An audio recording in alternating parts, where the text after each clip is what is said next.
Everybody Loves Hugo is an amazing episode, which is also an episode that explores the Whispers. Therefore, we're mainly analyzing the Whispers, what they were, if DHARMA studied them. We'll go through the audio transcripts, listen to the audio, analyze the content, and we're gonna delve into every appearance chronologically and see if we find a pattern. Wait. It's cool, I think I know what these things are. Oh yeah. What the hell are they? This episode gave us the answers on what they were. A common fan criticism is whether or not it's consistent with what we've learned earlier in the show. I'm completely fine with them retooling around the idea of the Whispers and how much of a connection to the others they had. That's normal on network television. This is also what Damon Lindelof mentioned in the 2020 interview with Popverse. For a long time, the Whispers were associated with the others, at least in the minds of the fans. The Whispers appear alongside the others as late as the second hour of the final season's two-part premiere. The final season, however, reveals that the Whispers are effectively ghosts of the islands, the ones who cannot move on. Is there still a connection between the Whispers and the others, though? Do the others and these ghosts work together for some mutual goal? Is that part of why Hurley, who can talk to ghosts, and Ben tell Walt in the Lost epilogue that he can somehow help Michael, who is now one of the Whispers? Josh, if you want that to be true, it can be true for you. I'm actually going to go out on a limb here and say that 80% of that question was actually discussed in the room. So this is one of those cases. I will say that there was the X factor that was not in a part of Josh's question was the monster itself, and the idea that the monster was kind of a quasi ghost in the sense that it could take the form of the dead as it was reflected by the individuals that it was trying to ensnare, assault, intimidate, recruit, whatever. So Jack saw his dad, and Echo saw Yemi, and so on. You know, Shannon saw Walt, who was not a. So the fact that Ben Linus could control the monster, and that the monster was in some way responsible for the Whispers as well. So the idea is that the Whispers was sometimes the monster, sometimes the actual ghosts of the island, and sometimes just like a horrific story problem that we were trying to weasel our way out of. Writer David Fury, who was only there for a short while in season 1, said the Whispers started out as just the others, but he wasn't on the show for a long time. Maybe a lot of the original ideas evolved into something else. Earlier in the show, writer's assistant Matt Rax Ragianti said on the big lost internet forum, the Fuselage, that we should definitely pay attention to the Whispers, because they play a part in a much larger mystery of the island and all its features. A little bit later, Javi Guija-Marxwatch said this in the May-June 2006 Lost Official magazine.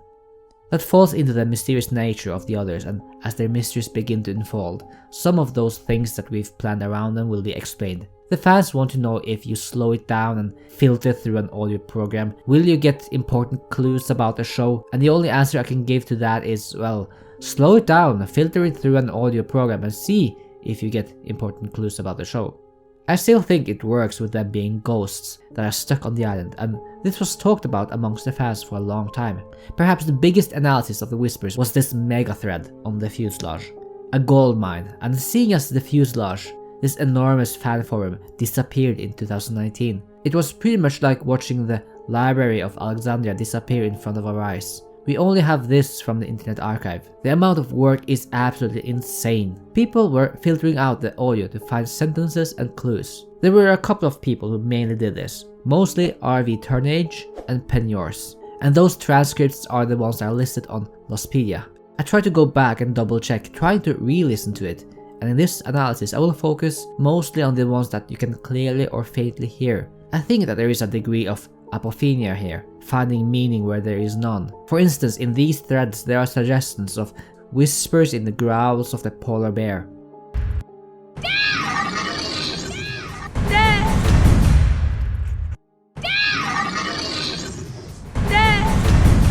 Tabirasa suggested on the Fuselage that there had to be whispers that were really hidden due to this dialogue.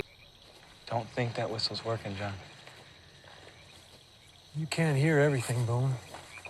The sooner you learn that, the better. And that there had to be something deeply hidden here. At around the same time, the movie White Noise premiered, with Michael Keaton using various equipment to get voices of spirits from the other side. It was like The entire fan community was relying on these people's translations and their equipment, whether or not they were valid or crazy. Therefore, we will mostly focus on concrete evidence and specific scenes. The Whispers are revealed as those that can't move on. They are therefore not the others. And this might be something that the DHARMA initiative learned, because this is probably what they studied. Surely they would have encountered whispering at some point in time. They were there for many years. Parapsychology was after all one of their fields of studies. We didn't have a parapsychology station on the island, but these people probably stayed at the barracks, talking to people who experienced whispering. People who were working all around the island could come to the barracks, to what would eventually be the therapy house where Harper would live. But during the DHARMA days, it would probably be a place where they could study whether or not the DHARMA members experienced any form of visions, clairvoyant dreams, and so on. In this clip, a woman is pointing at one of these 3 balls. Maybe they mixed the balls, gave her a sedative, tried to see if some whispers told her something, or if she could see a picture in her head about where the various balls were. These people could have worked together with the Hydra scientists. Maybe they also set up the Room 23 project, and these people could have also studied the monster, figured out how to build the sonic fence to repel it. Maybe the scientists wandered around, setting up tents while listening around and locating apparitions and whispers. Maybe they are the ones who owned the box we saw in the season 4 finale, communicating with the people in the mountains if they had spotted the monster or any mysterious appearances or ghosts, using audio equipment just like we see in horror movies. Give us a sign that you want to communicate with us. Trying to listen to the whispers. But if we go even further back in time, before the 1970s, we learn that there is a direct connection between the monster and the dead. I think that Man in Black very early realized that certain spirits would latch onto him, whether consciously or not. These people could have been people that once died after being starved or corrupted or even smited back in the temple before it was a sanctuary. People that once worshipped the Man in Black, the monster being like a magnet, attracting a lot of lost souls. However, I believe not all of them are like that. Some just wander around and whisper, unaffiliated with the Man in Black, and others could just attach themselves to other people they miss or love. This reminds me a bit of Field of Dreams, where Kevin Costner's character also hears whispering.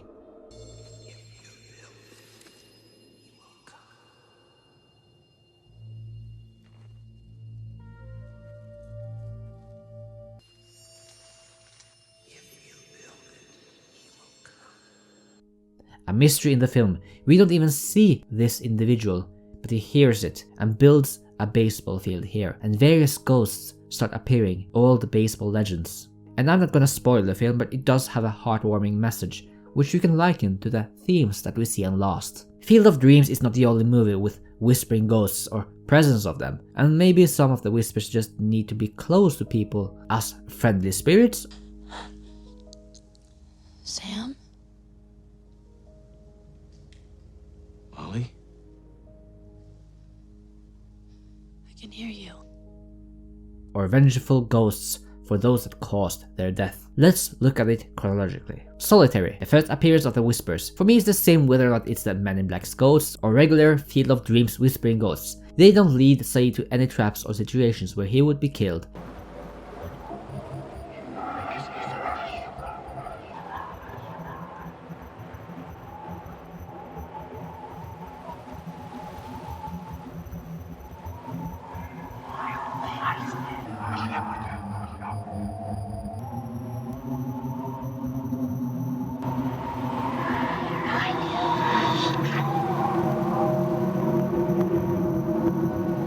FYI, there are no lines in the script, just whispering of voices, so whatever is uttered here was likely stuff added by sound editors. Maybe they got some notes from the writers every now and then, and maybe just easy directions. Just have some faint dialogue about people watching Saeed. At the time of writing this episode, this clearly was meant to be the physical others. One can argue that they appear near him because Saeed has killed a lot of people, and they attach themselves to death. Others could say that it's because he's a candidate. It could also be pretty random. Yes, they appear in dangerous situations often related to death or the monster, but it could just be certain areas where there are more whispers than others, or possibly that there are more whispers all around the island at all times, but they disappear and appear, as if there's a moment of spark that make them audible for a moment before it disappears. Just like in Haunted Tales, the witching hour, often between midnight and 1 AM, or 3 AM to 4 AM, times when there's increased supernatural activity. Next one is Outlaws. This is the first time we get a clear picture that they are connected to the dead, since we hear Frank Duckett. It'll come back around. The man Sawyer killed in Australia. People would say it's weird that he is a whisperer on the island, but then again, we also hear whispers off the island, so it's not like there's only paranormal activity on the island and nowhere else on the planet. I like the notion that the soul of Frank Duckett might have attached onto Sawyer, just like a vengeful spirit, and then he became audible after a while on the island.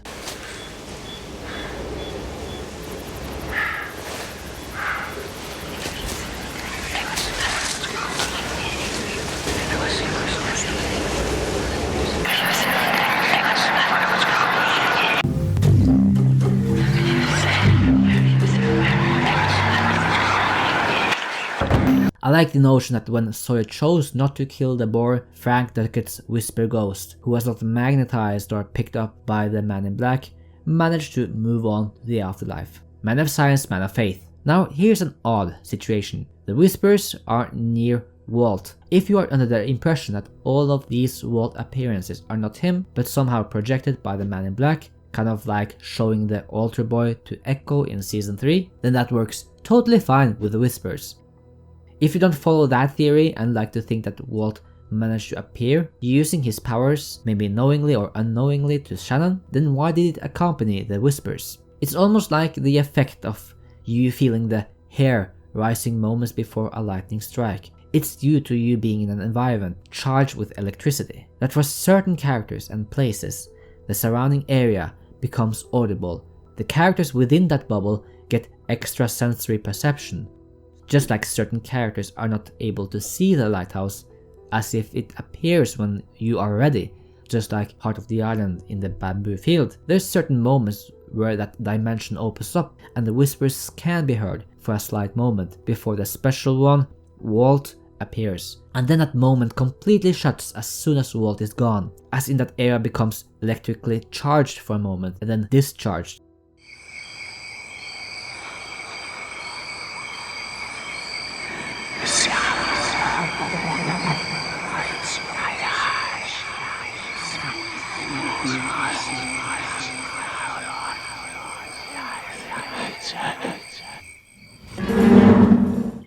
I also like the idea of this area being over a pocket of electromagnetic energy, much weaker than this one, but still, it's kind of like a haunted area to begin with, and we'll revisit it later on, that this area gave a spark before Walt appeared, and that's not something he can control, because next time, when he appears in Shannon's tent, there are no whispers.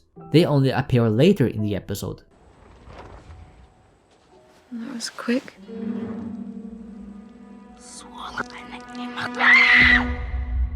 Let's enter Abandoned. I have already an episode on my channel about the whispers here, so I advise you to check that one out, but I'll summarize. There are two scenes with whispering. The first one is during the day. In this episode, the others take Cindy, and after they've done so, there's whispers everywhere.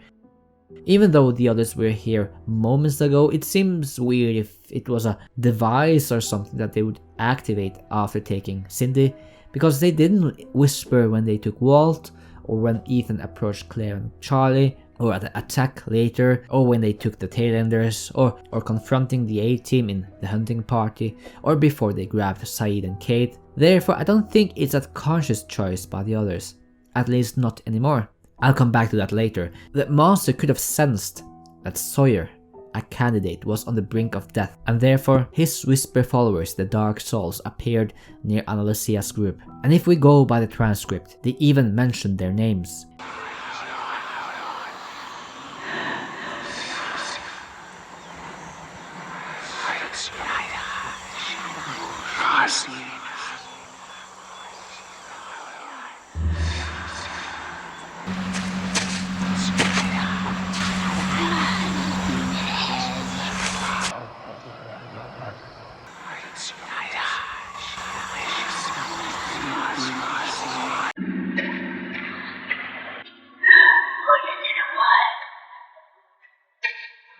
Maybe they wanted someone to die, leading them towards our other group of people. It's like the Keres in Greek mythology, female death spirits who were drawn to death and battlefields. They did not have the power to kill, but they waited, and when people died, they snatched the souls of the dead and took them to Hades, the god of the dead. I could envision these whispers to be the dark souls, those who want to see chaos and death. The whispers will quiet down, they appear and disappear. If the man in black had complete control of them, he would certainly be more successful, having them swarm our characters time and time again since season 1, but they just appear every now and then. Much later in the day, the whispers appear again.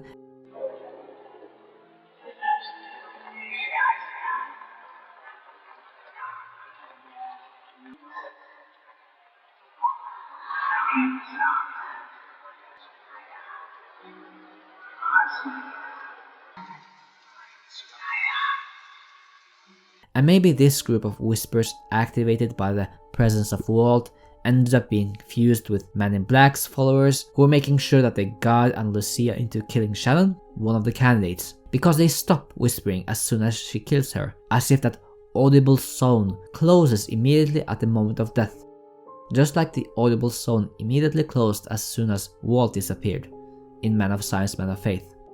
The other 48 days. We get a longer scene in this episode, and if we believe that whisper transcripts on Lostpedia, Boone's voice amongst the whispers, including the phrase "Hi sis," "Dying sucks," as well as "I want to see Shannon."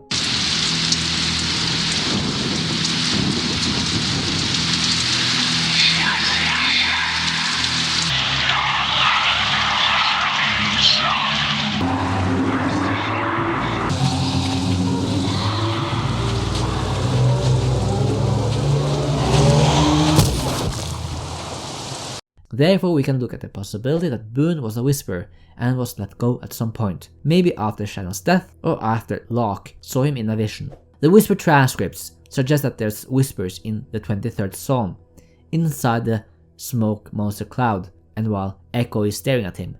I tried to look at the audio and sorry I couldn't hear anything. The same goes for many other scenes, such as one of them. According to the people at the Fuselage, there's tons of whispers inside the hatch between Saeed and the fake Henry Gale. Apparently one of them says, "Get off for a second."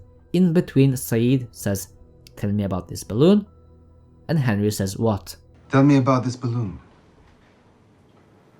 What? Tell me about this balloon.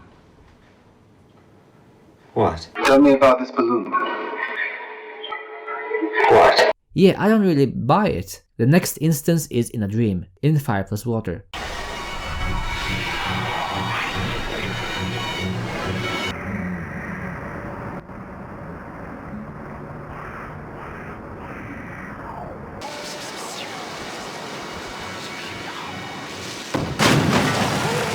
Live together, die alone. The whispers say Elizabeth, that's actually audible.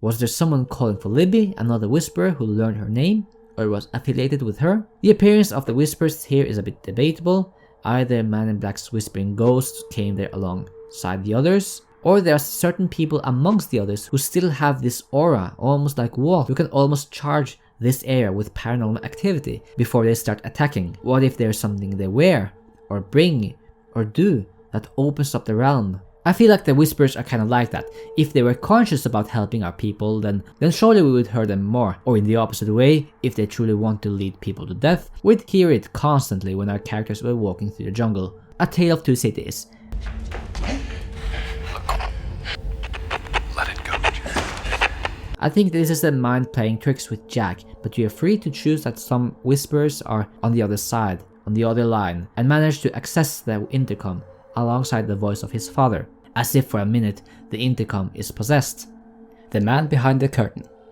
If the appearance of Ben's mother is the work of Man in Black, then I think it's fair to say that Man in Black's dark souls wanted to lead him on the right path. There are some creepy sentences among the whispers as illustrated in this YouTube video.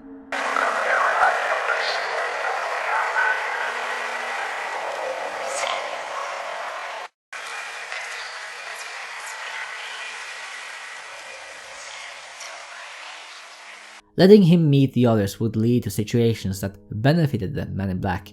These whispers would stay behind at this area near the fence, since they would later reappear, but just like the previous situations, keeping the pinhole open long enough until Albert appears. Then they go quiet.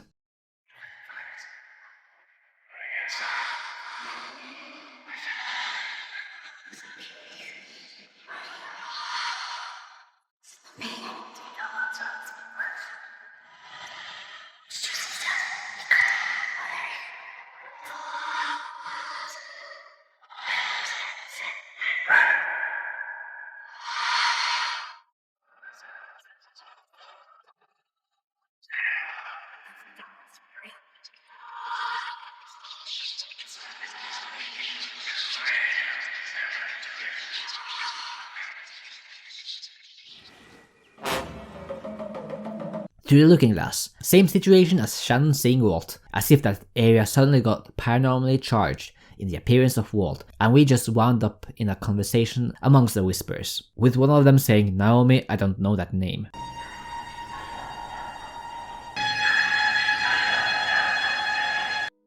This one is also debatable.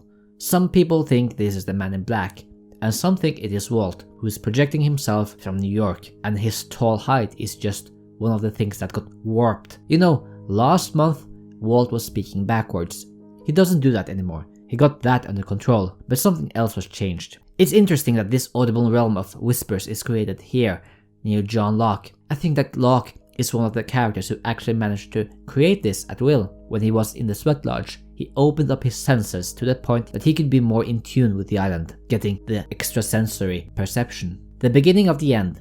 The whispers here could be the same dark souls who are associated with the Man in Black, who previously guided Anulcia's group, as well as young Ben, into the jungle. After all, Man in Black is in the cabin, so having the whispers guiding Hurley to Man in Black is fitting. This reminds me of the Blair Witch Project, when the characters hear voices outside their tent, some of them sounding like children.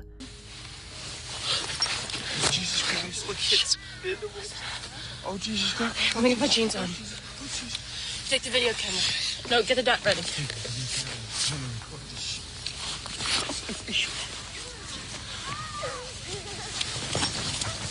But we never see them, and in the end we're drawn into this creepy house in the middle of the forest where the Blair Witch resides, and we never see her either. In this episode, some whispers are more audible.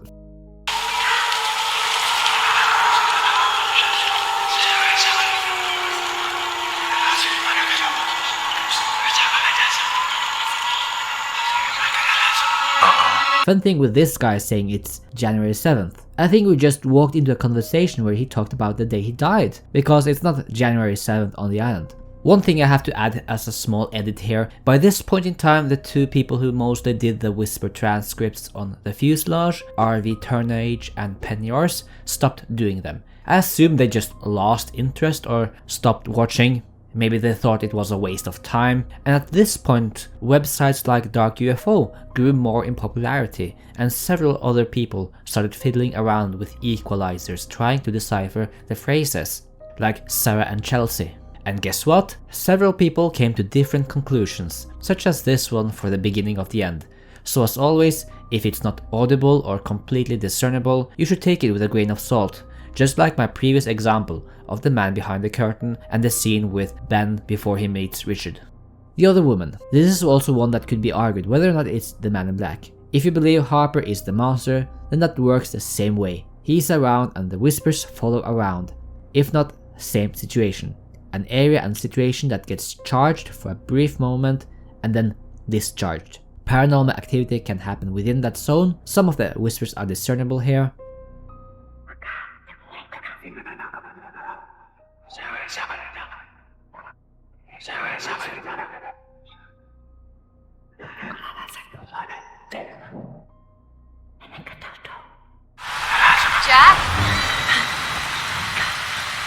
Maybe you and your gun can go too.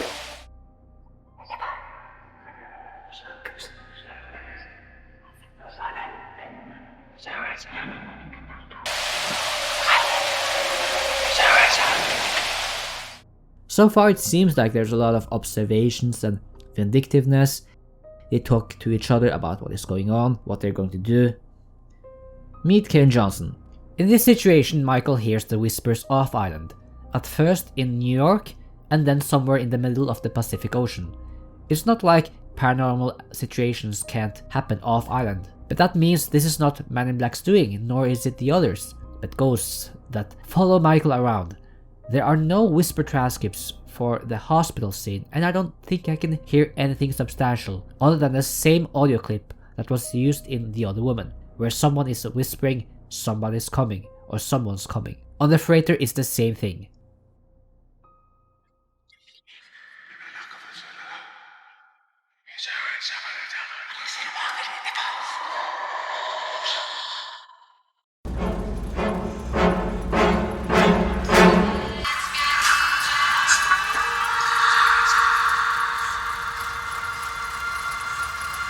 There's no place like home. It's a bit hard to tell, some words are discernible like, look after me.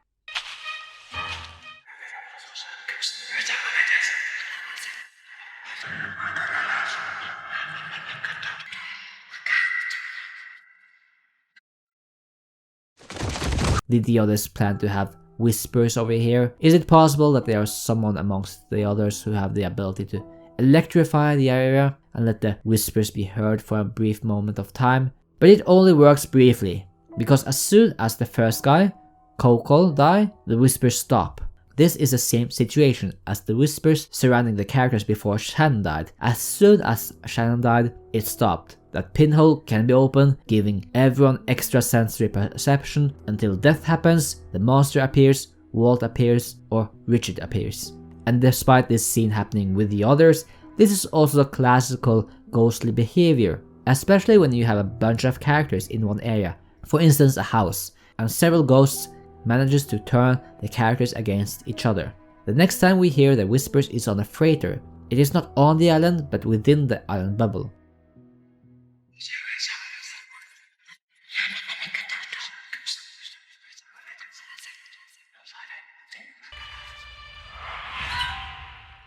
And I also believe this is Man in Black as Christian Shepherd, simply projecting himself towards Michael. That area in the room becoming briefly charged, just like I mentioned with the electricity example. We also hear some whispers in Kate's dream, but that's a dream. Hello, who's there?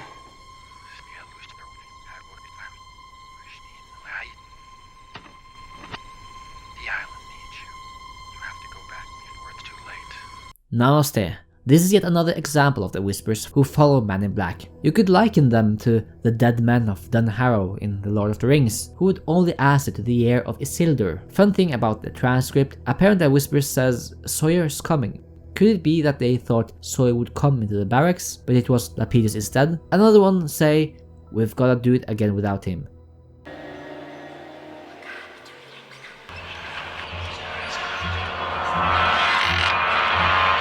Maybe they are not sure if Man in Black is going to appear and they have to work together to lead them to him, but then he does show up after all, as Christian Shepherd.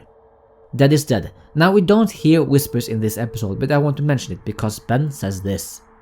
And if you want your child to live, every time you hear whispers, you run the other way. That's been the line that many fans have been confused by, especially since this episode is so late in the series. Maybe the others had the ability to make sure that the whispers guide them and follow them on various missions around the island before and don't anymore. That's why we don't hear it constantly in 2004. Ben steals Alex in 1988, and by that time the others have a lot of blood on their hands. Not only did they kill all the US Army people, but also many DHARMA members. And if you think that the purge happened in 1987, the year before this one, then the others would have been surrounded by death. In some myths and folklore, a vengeful spirit can come back and haunt you if they are improperly buried. For instance, in Roman mythology, lemurs may represent the wandering and vengeful spirits of those not afforded proper burial or funeral rites. Could the whispering ghosts of the DHARMA initiative cling onto the others for years until they no longer did? and moved on. That whenever the others went to the jungle in 1988, the whispering would follow. By 2004, they only appeared a couple of times within the others' reach. The ragged clothing could have been part of what evoked the spirits. Clothes that once belonged to those who have died, that they wore in the Season 2 attack, Season 4 attack, as well as the clothes Richard Alpert wore when he saw Ben, but not when Ethan is wearing his regular clothing in Season 1. LAX. The next time is in the Season 6 premiere. In this case, that could be the others just talking amongst themselves, and that was echoed to the walls. But if it's the Whispers, then same situation here as before. This area is already above sacred ground, so it's probably more often charged and discharged with paranormal activity, just like this one down south.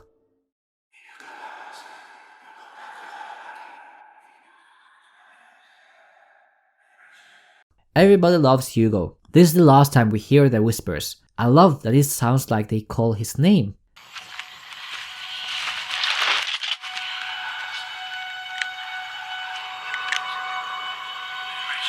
Wait. It's cool. I think I know what these things are. Oh, yeah.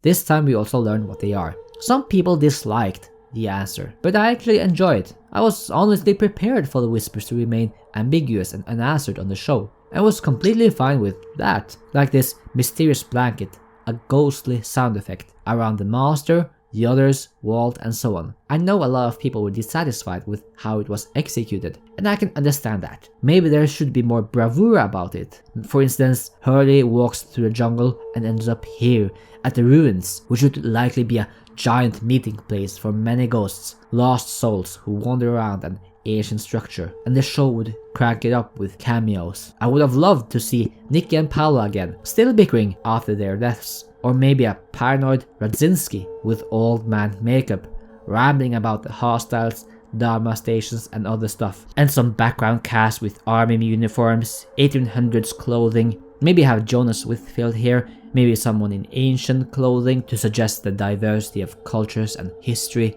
and with Michael in the middle to say the iconic line. We're the ones who can't move on. Another issue is also that Michael says he can't move on because of what he did. I actually don't think that's the case. In my headcanon, since he was amongst the Dark Souls, Man in Black's Whispers, the moment he died, he floated with them back to the island, realizing he had died. I think that they told him that he is stuck on the island because of what he did, but I think that he was actually redeemed for that. Even at the end when Michael apologizes to Hurley, that's a beautiful moment. And then we learn in the epilogue that he's still stuck on the island and Walt is needed to help him. We need you. You have work to do. Starting with helping your father. My father's dead. Doesn't mean you can't help him. I would say that Michael was certainly redeemed by this point in time. Even earlier when he decided to help out his fellow castaways and in turn save their lives. The bomb was activated at this point in time. Therefore, had it not been for Michael's quick thinking with freezing the battery, Jin would die, Desmond would die, Sun, and the baby, and maybe even thrown off the helicopter since it was currently hovering above the freighter. That seems a bit unfair. The murdering Saeed gets a free pass to the afterlife, but Michael doesn't? I think that the Whispers, who know about the deaths of Ana Lucia and Libby, just told him that. In reality, I don't think he can move on until he reunites with Walt. Walt is after all a character that can electrify the location, make the Whispers pop up, and then they would have a nice father-to-son talk, and Michael would go on. And that's not the only thing that the Dark Whispers tell him. I think they will use him to help Man in Black. Man in Black Locke is waiting for the candidates to arrive here, so he can finish his plan and kill all of them in one confined area. You were only able to come back to this island because you all did it together. If we're gonna get on that plane and leave, it has to happen the same way. We're waiting for your friends to get here, Kate. Hugo, Son, Jack. Michael leads Hurley to them, and Michael wouldn't want to lead Hurley to danger or death. Michael leading Hurley to Men in Black Locke is the opposite of what they want. I believe the Whisperer Michael has been tricked by the other Whispers, that by guiding the candidates to Men in Black Locke, they will reunite with their friends, and by talking to Men in Black Locke, they will stop him from leaving the island. After the Man in Black has died, I think those dark souls that followed him just vanish. Michael will be alone on the island, with the other unaffiliated Whisperers who just wander around, saying observatory things like commenting on who it is and talking about themselves and so on, until Walt comes to the island and frees him. Walt could potentially free the other Whisperers too. And maybe under the new leadership, they cover up the DHARMA mass grave, the people who might have haunted the others for many years. So that's the rundown of the Whispers. Summarize, I think that there's good spirits and bad spirits. I like the theory that there's this spark that can open up your senses, make the Whispers audible. Walt can do it, the Master can do it, and sometimes the others can do it. Maybe because someone has that power, or if they, for instance, wear something or bring something that belongs to someone who died. A classical horror trope of a monster item, an artifact of doom, which can for a brief moment charge the area with paranormal activity, where people get the extrasensory perception, and that moment can be silenced by death. Let's break down the episode Everybody Loves Hugo. The episode takes place on day 10. In an off-screen scene at night, Said will take Desmond to the main island. That means they must have found an outrigger to take him there, unless they both swam back. Or another theory that is a bit fun. Remember the Elizabeth? The last time we saw it was when the others stole it, and they took it to Hydra Island, because they retrieved Colleen's body. Sun shot her on the sailboat. The sub is back. We have a situation. So come with me now.